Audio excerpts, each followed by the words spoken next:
काई square test of independence को use करने के लिए दो इजम्पशंस हैं, जो कि इनका भी आपको पता होना चाहिए और याद होनी चाहिए। ये आपका शॉर्ट क्वेश्चन आ सकता है, assumptions for using chi square test. इसकी फर्स्ट इजम्पशन ये है, ये अज्यूम करना है कि a simple random sample of size n is selected from a bivariate normal population, और रैंडम सैंपल यानी कि ड्रॉ हुआ है, पहले ये है। और दूसरी ये है कि the sample size n is reasonably large so that for each cell the estimated expected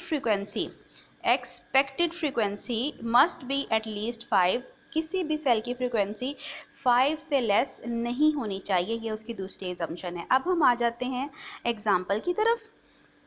so first आपकी जो मैंने एग्जांपल ली है वो इनफैक्ट आपकी एक्सरसाइज 15.2 का क्वेश्चन नंबर 3 का बी पार्ट है, और इसमें क्या गिवन है, the students of a college took the 3 courses arts, commerce and science. The students were classified according to the sex.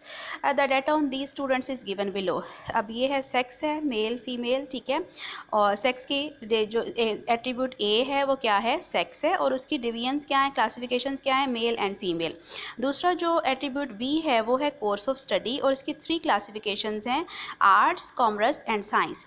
और हमें अब क्वेश्चन में क्या कहा गया, use chi square test whether there is any association between sex and choice of course of study. ठीक है, 2 criteria of classifications क्या हो गए हमारे पास, एक सेक्स हो गया और एक कोर्स ऑफ स्टडी हो गया। हमने ये फाइंड आउट करना है कि is there any association between sex and choice of study.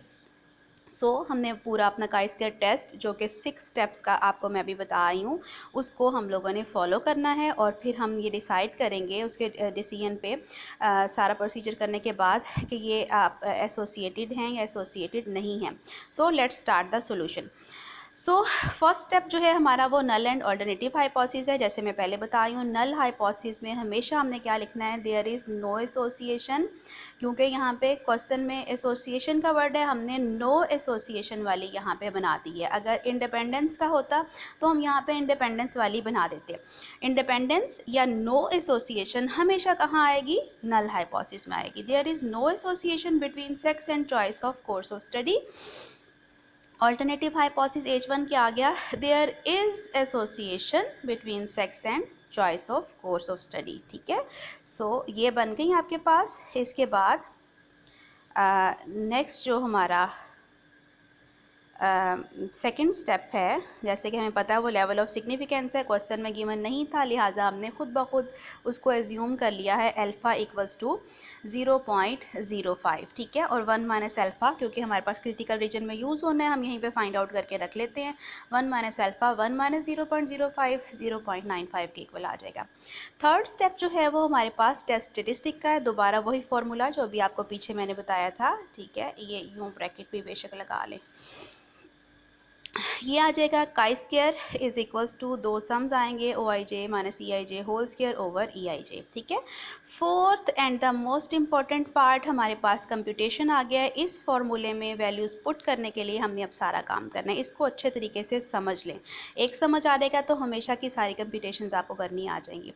अब देखें, ये आपको टेबल गिवन था, ठीक है, इसमें जो ब्लू कलर से मैंने फिलिंग की हुई है ये आपको क्वेश्चन में गिवन थी। ठीक है, ये सारी फिलिंग आपको क्वेश्चंस में गिवन थी। आर्ट्स के 200 मेल हैं और उनके पास आर्ट्स है, फीमेल 100 हैं और उनके पास आर्ट्स है। मेल जो हैं कॉमर्स के 300 हैं, फीमेल जो कॉमर्स की हैं 200 हैं, साइंस की 100 है मेल और साइंस की फीमेल्स भी 100 है। ये इन्फॉर्मेशन आपको क्वेश्चन में गिवन थी। पहले नंबर पे हमने क्या करना है, हर तरफ टोटल ले लेने हैं, कॉलम टोटल्स, ये देखें कॉलम टोटल्स और रो टोटल्स, और ओवरऑल टोटल हमारे पास क्या आ गया है 1000, क्योंकि ये क्वेश्चन में गिवन नहीं थे। हमने फर्स्ट स्टेप, अगर क्वेश्चन में गिवन ना हो टोटल्स तो हर तरफ टोटल्स कर देने हैं, कॉलम्स टोटल्स और रो टोटल्स।